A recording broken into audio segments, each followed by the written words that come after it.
തെരഞ്ഞെടുപ്പ് പ്രഖ്യാപിക്കും മുമ്പേ നിയമസഭാ മണ്ഡലത്തിലെ ജനപ്രതിനിധികളെയും നേതാക്കളെയും വിളിച്ചു ചേർത്ത വികസന സെമിനാറിൽ UDF നിയോജകമണ്ഡലം കമ്മിറ്റിയുടെ നേതൃത്വത്തിൽ മണലൂരിന് ഒരു മാനിഫെസ്റ്റോ പ്രഖ്യാപിച്ചു. AICC സെക്രട്ടറി TN പ്രതാപന്റെ നേതൃത്വത്തിലാണ് ഈ അപൂർവ പ്രഖ്യാപനം നടന്നത്. മുൻ ചീഫ് വിപ്പ് തോമസ് ഉണ്ണിയാടൻ വികസന സെമിനാർ ഉദ്ഘാടനം ചെയ്തു. കില മുൻ ഡയറക്ടർ PP ബാലൻ വികസന മാതൃക അവതരിപ്പിച്ചു. ചെയർമാൻ CC ശ്രീകുമാർ അധ്യക്ഷനായിരുന്നു. നിയമസഭാ തെരഞ്ഞെടുപ്പിന്റെ ചരിത്രത്തിൽ ആദ്യമായാണ് ഒരു മണ്ഡലത്തിൽ നടപ്പാക്കാൻ ഉദ്ദേശിക്കുന്ന വികസനത്തിന്റെ രൂപരേഖ അവതരിപ്പിക്കുന്നതെന്ന് TN പ്രതാപൻ പറഞ്ഞു.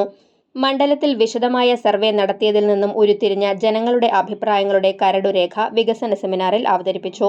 15 ഗ്രൂപ്പുകളായി തിരിഞ്ഞ് അംഗങ്ങൾ ചർച്ച നടത്തി വികസന മാനിഫെസ്റ്റോ തയ്യാറാക്കി.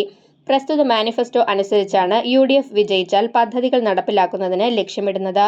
ഈ പദ്ധതി രേഖയുടെ പ്രവർത്തനത്തിനായി വിദഗ്ധരുടെ ആസൂത്രണ സമിതിയും രൂപീകരിച്ചു. ജനസഭ ചേർന്ന് പദ്ധതികൾക്ക് മുൻഗണന നിശ്ചയിക്കും. മണലൂരിലെ പ്രകൃതി രമണീയതകളെ കോർത്തിണക്കി ടൂറിസം പദ്ധതികൾ, തൊഴിലവസരങ്ങൾ സൃഷ്ടിക്കുന്ന സ്റ്റാർട്ടപ്പുകൾ, സമഗ്ര കേരകൃഷി പരിപാലന പദ്ധതി, കോൾനിലങ്ങളിലെ അടിസ്ഥാന സൗകര്യ പൂർത്തീകരണ പദ്ധതികൾ, നിയോജകമണ്ഡലം തല ശുദ്ധജല പദ്ധതി, ആരോഗ്യ സമാശ്വാസ പദ്ധതികൾ എന്നിവയാണ് പ്രധാന നിർദ്ദേശങ്ങൾ. മണലൂർ നിയോജകമണ്ഡലം ഡെവലപ്മെന്റ് കൗൺസിൽ രൂപീകരിക്കാനും തീരുമാനമായി.